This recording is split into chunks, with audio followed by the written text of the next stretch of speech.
Hey everybody, welcome back to the channel. I'm Brian. And I'm Shauna. And if this is your first time here, we are Life Uninterrupted, a couple of empty nesters that got rid of everything for a life on the road, living full-time in our 2008 Winnebago motorhome. Yes, and getting rid of everything means we left our corporate jobs, sold our home, sold everything in it, and hit the road. Yeah, no looking back. So let's wrap up 2019 and talk a little bit about our plans for 2020. All right, so if you haven't started watching our first videos way back in May, we did hit the road on May 7th or 9th. Yeah, something like that. Somewhere around there. And started heading east and hit lots of points in between coming back here for the holidays. 17 states, over 8,000 miles in about 7 months. That's a lot. We did a lot of moving around. So many places I've kind of forgotten. A lot of it just kind of blends together. Yeah, so something differently we're going to do this year that our son got us for Christmas is a camping journal that we can basically annotate or capture every place we've been, day to day, week to week, month to month, campgrounds, campground site numbers for everything we've done in that area. So amenities, all that. Yeah, so that'll be a nice thing to update everybody with on 2020, and also share some of our favorite places, maybe not so favorite places too. Yes, and something that we did do for 2019, if you've been to our website lifeuninterrupted.com, we do keep our itinerary for the year, and we will identify each one of the RV resorts or campgrounds or COEs wherever we've stayed, give you an idea of the price that we paid per night, as well as a little idea as to whether it was a lake, a forest, a beach, that type of thing. And then I've given a thumbs up to those that we really like the best. And we'll keep doing that through 2020. Yeah, so I mentioned earlier on the little bike tour that we took you around the RV park. We're at Mesa Spirit here in Mesa, Arizona. Yeah. And, you know, we used to live not too far from here, just a mile or two several years ago. And we moved from Mesa over to Gilbert, which is quite a few miles away. But anyway, I always kind of wondered what this place was like. It's huge, like 1,400 spots, something like that. Yeah. Tons of activities, swimming pools, spas, tennis courts, you name it. They have it here. They have a blacksmith shop, quilting shop, computer shop, golf simulator, lapidary, mini golf. What else?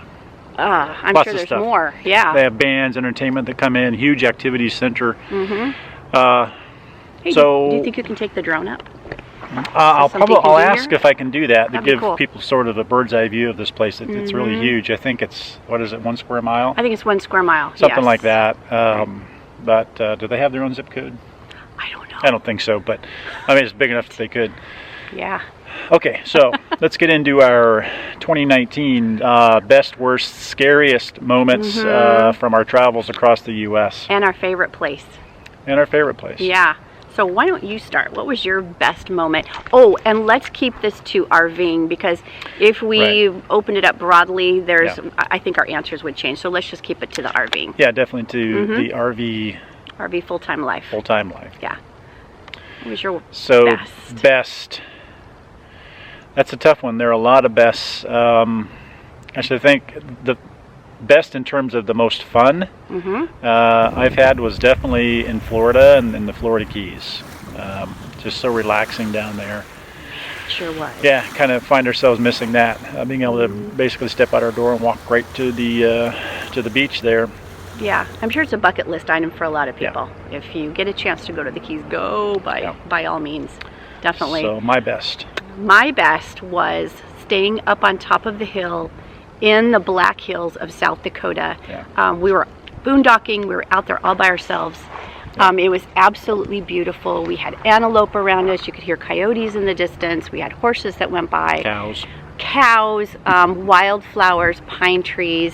And it just, I just stood there and just took in the fact that this was our home. This is where we live right now. Absolutely beautiful. That was the best for me. Yeah, being out there, an occasional car would go by on the road that was, you know, 200 or 300 yards away. But other than that, we were out there by ourselves. Yes. Total silence except for the animals. That, except for the wildlife, yeah. Occasionally, not too much. So. It was gorgeous, and as a matter of fact, we do have a video on that particular boondocking site. If you want to check that out, we'll link to the video below. Yep. And as far as the keys go, we also have a video on that. Well, those are great bests. How about the worst? Yeah, the worst or not so good. Again, this is not necessarily places. It's just sort of life that happens when you're doing full-time living on the road. Worst, by far, losing our engine at 45,000 miles. Yeah. Definitely the worst. Sort of the worst sort of thing that anybody can think of, I guess, apart from, losing your whole entire rig in an accident or fire or whatever. Thank goodness that hasn't happened. But yeah, definitely for me the worst, losing the engine. Yeah, and then not knowing where to take the engine and trying to find someone to fix it. That whole situation. But you know what? That's just a sucky feeling. Yeah. Kind of being out there. But one thing we learned from that is to start relying on a few more of our resources, and that is the community we belong to, Family Motor Coach Association. Again, we're members of that. We've been members for a while, and they have a lot of benefits that we often forget about. So if something like that ever happens again, I'll certainly turn to those larger resources and larger pools of people that maybe have been in that situation before and can help us out much quicker and kind of help alleviate some of the pain we felt. Absolutely, yes. My worst, going back to the Black Hills of South Dakota, and it was kind of a small thing, but it was the worst for me, and that was one of our little Frenchies happened to eat a mushroom, and we thought she was going to die, seriously. Yeah. She was foaming out the mouth, something terrible. Was very sick to her stomach. We didn't know what she ate. We assumed she ate a mushroom because there was a patch of mushrooms by the door, and we didn't know where to take her to find a vet, so we were a little nervous about that. It was scary. Yeah. And she made it through. Yay! She did. She was kind of, she was lethargic, kind of convulsing, vomiting, doing all kinds of crazy things, and you could look in her eyes, and you could tell she was in another world. She might have been hallucinating. We don't know. It was weird. So a little while after that, she would even kind of stare at the wall and like she was. Like maybe having a seizure. Seeing psychedelic. Maybe she had some psychedelics. It was. Yeah. She was having a trip. Anyway, she pulled out of it. Poor baby. Yes. Came through. Yeah. So that was the worst for me, is just getting through that. And it's amazing how many places we've been that have mushrooms everywhere, and you never know if they're going to be bad for the dog or not. So generally speaking, just don't let your dogs eat them. Oh my gosh. And we didn't let her eat them. It was just one of those things. She just saw it there, and before we could snatch her away from it, she gobbled them up. And this dog eats anything and everything. I always tell people that. It's like a great white shark. Wow. Yeah, she keeps our kitchen floor really clean. She might have tin cans in her license plate. That we don't know. All right, now we have the scariest. Have you given that one any thought? Yeah, I mean, there are a couple of events that were a little scary to me. I'm not afraid to admit that. I'm not scared to admit that. So for me, a couple of occasions, and again, it goes back to our boondocking up in South Dakota, up in the mountains. And you can tell South Dakota really made an impression on us. Yeah, well, it wasn't too long that happened, that we had basically just kind of started out on the road. So that's true. So we were up in the mountains, and tornado warning after tornado warning, and gosh, when you're in that situation, you kind of freak out for a second. You're like, holy cow, where do we even go? First of all, we're in a strange place. We don't know where to go. We got tornado warnings. Tornado warnings. There are tornadoes sighted in the area. You don't know. Some buzzers and alarms going off. The weather center sending alerts to our phones and our weather radio, and just kind of chaos. Hey, want to hear the most annoying sound in the world?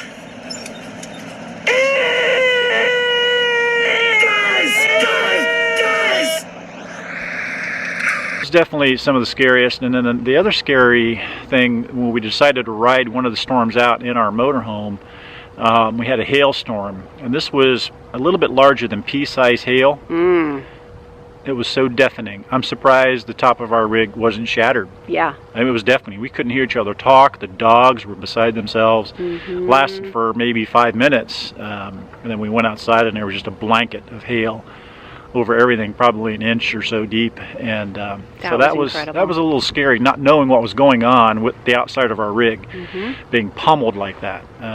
We huddled in the bathroom together, wanted to stay away from windows and that sort of thing. And after the storm, we walked out. I went up on the roof, checked everything out. Not a scratch, not a dent, nothing on the Jeep. It was amazing. That was my scariest as well. I was in tears. I was so frightened. Well, you know, a combination of that and the wind blowing and the things shaking around, and we're up on top of this hill. It was a very flat spot, but I mean, you don't know what's coming down, you know. So we kind of had visions in our mind of trees down around us and all of these things, and waiting, you know, for maybe something to fall. And well, and we didn't know how big the hailstones held. Oh yeah. Balls. From the sound of it, they were huge. What do you call those? Hailstones. Hailstones, yeah. We didn't know how large they were, and were they going to come through the windows? We had no idea. Yeah. And that was really scary for us. But we made it through, and now we kind of know what to expect. Right, and through the course of all that, we did decide to make another video, and that is creating a emergency bug out kit. So kind of putting things together in a kit. I'll link the video. It'll be up there. You can see that. I'll link it up to the top there. And if it's not there, just go to our channel and search through the emergency kit video, and it gives you an idea of what you might put in your emergency kit. So if something like that happens, you don't have to think about what to grab and what do I need, what do I don't need. Just it's already in the bag. You just grab it and go. So a huge lesson learned for us. Yes. That brings us to our favorite place, and I'm not sure about you, but I kind of vacillate back and forth between sort of the mountain tribe and beach tribe scenarios. Yeah. But it's kind of a toss-up. One of the really cool places that we really enjoyed was South Dakota, and specifically Custer State Park area and Needles Highway. Just amazing landscape. Oh my gosh. Yeah, and almost some of the areas are like Grand Canyon. It's kind of hard for your brain to wrap itself around. I agree with that. Yeah. And again, the toss-up coming in a very close second, maybe tied for first. Again, are the Keys. I mean, just nothing like beach and being able to walk out of your rig and right into the ocean. Yeah. So. Oh, it was absolutely awesome. And you know what's funny? Going back to South Dakota real quick. That's not an area that we would ever have gone to. I mean, maybe someday we would have gone to Mount Rushmore. Yeah. Maybe. Yeah. But if we hadn't chosen that as our state of domicile, we would have never gone to South Dakota and experienced the beauty and just, well, beauty I think just sums it up. Absolutely gorgeous. If you get a chance, go to South Dakota. So much to see and do. Highly recommend it. Yes. So what was my favorite place? It's so hard, but anywhere near a beach is going to be my favorite place. Number one was Sunshine Key RV Park. Just having that beach right outside of our motorhome, I mean, just steps from our motorhome was just absolutely awesome. And I think we were probably in the water every single day. I mean, why wouldn't you be? It's right there, right out in front of steps from your motorhome. And the dogs, more so Ricky than Lucy. Yeah. Lucy's a little skittish of the water, but Ricky would just go right out and even dive underneath the water to get things weird. But she loves she loved it. She does. Lucy, not so much. Yeah. But that Sunshine Key, that was our favorite, or that was my favorite place. Then the other favorite place would be right along, was that the Gulf Coast in Florida? Yeah, on the Gulf Coast, Destin, Panama Beach. Yeah, that was really, really cool too. And we did stay at a really nice state park there, Fort Pickens. Fort Pickens, yes. Yeah, if you ever get a chance to go there on near Panama Beach, excellent little campground. Lots of stuff to do there. If you like bike riding, Civil War history, all the way up to World War II history. Awesome place to visit. Yes, and a beautiful, beautiful white sugary sand beach and turquoise water. Absolutely gorgeous, and you can walk to the beach. And the bonus was, since the Blue Angels, that's their home station there at Pensacola. Yeah. We had to fly over the Blue Angels. So many awesome, cool places over this last year, but I think the two that we mentioned, the three that we mentioned, really stand out in our minds. Yeah, you know, and part of the downside of traveling so much in the 7 months that we did across 17 states is we did feel a little rushed. We didn't have sort of an agenda to stick to. And we wanted to get back to Arizona, of course, for the holidays, at least for Christmas. Right. And that put us in, little bit of a situation where we couldn't stay as long in places. So, yes. But this next year, we're definitely going to slow down. Hey, that was a great segue into our 2020 travels. And something that we did promise to do, we're going to do a live stream at some point to talk in more detail about our 2020 travels, but we can give you a little bit of insight as to what we're going to do over the next few months for sure. And as we mentioned at the top of this video, we are in Arizona right now. Yes, so the plan from Arizona, at least in the Phoenix area, we are headed over to Quartzsite, which we've done for many years. Many years.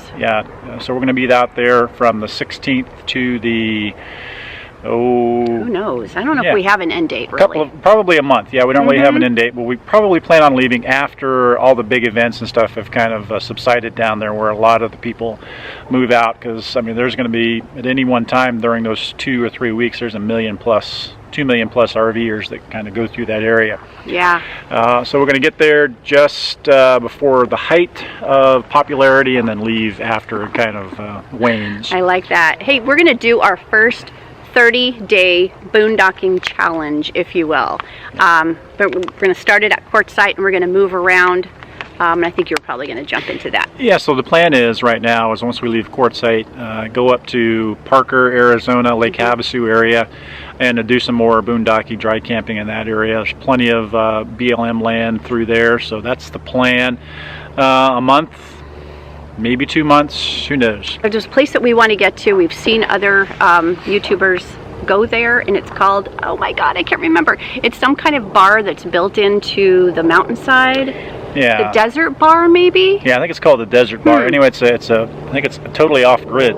It is off-grid, yeah. So they rely 100% off of solar and generators and all that stuff, and it's just a big bar out in the middle of the desert. Yeah, and I think they're only open Friday and Saturdays, or Saturday and Sunday, something like that. So can't wait for that. We have planned to probably have a little caravan of folks that are going to go with us. So while we're in Quartzsite, something that we will do is we'll put out on probably our community page as well as our Instagram an opportunity for a small meetup. Yeah. Don't know what the facilities look like. I know there's Beer Belly's bar that we could probably utilize, but we would love to meet you. So if you're going to be in Quartzsite, we'd love to hear from you. And again, we'll put out some kind of an announcement. Definitely. While we're there. And while we're there, we are going to have a meetup with a couple of other YouTube channels. That's the idea. Jones into Travel, Next Exit. I think we're going to plan on meeting up with them. Yeah. We'll see. At least we put the invitation out there. We'll see. Yeah. That'll be fun. Definitely Jones into Travel, and I think even Jones into Travel are going to have some other YouTube channels that we'll meet there too. Yeah. Now that's their meetup that we're going to attend. Right. Yeah, that'll be fun. And then we have an opportunity, I think, to go to Rocky Point, back to Rocky Point, early to mid-March, maybe for a week. We'll head down there. We're going to meet up with some friends down in Rocky Point. And then at the end of March, we have the FMCA convention. I believe it's the 101st convention in Tucson. It is, yeah. And that's the March 26th through the 30th, so that's going to be kind of cool. Hopefully we'll be able to have maybe some booth activity with FMCA there. We're not quite sure yet. Yeah, that would be awesome if we could be in a booth partner with them. Definitely meet lots of people that are interested in us and our channel would be cool. Yes, to meet some of you, it would be so awesome. Yeah. And let us know if you are going to attend the FMCA. Yeah. Maybe there's another opportunity for a meetup. Yeah, and we're actually camping there. I think it was $250. We are dry camping. They allow you to use generators, I think, in the area. If I'm not mistaken, we're going to be in. But anyway, it's going to all be dry camping for 4 days. That'll be fine. We're perfectly set up for that. Yeah, pretty much wraps up our 2019 review and travel plans for 2020. Not all of our travel plans, as we mentioned. We're going to have a live stream. We'll put that information out so that you can hopefully join us, where we'll talk a little bit more in depth about what we're going to do for this coming year. Number one, we're going to slow down. That's for sure. That's for sure. Yes, stay a little longer. But we'd like to thank you for being part of our community in 2019, sharing your advice, coming along with us, giving us ideas on places that we can go and things that we can do. Yeah, definitely. So to reiterate what Shauna just said, we had a lot of people reach out and give us lots of good comments and suggestions and support with this whole engine debacle we had. So again, it just goes to show, there are so many good people out there, and that's the people we want to have in our community. Absolutely. That offer that support and kindness and just being just decent people. Yes. You know, that's what we're after. So, all right, so we're going to go take a tour of the rest of this facility. It's big. We really haven't seen everything yet. And maybe stop by the bistro. Get a corn dog. Sounds kind of good. Maybe some chips. Yeah. You can tell we have not yet started our keto, so don't no judgment yet. Yeah. All right. Well, with that, we'll see you ya. next time.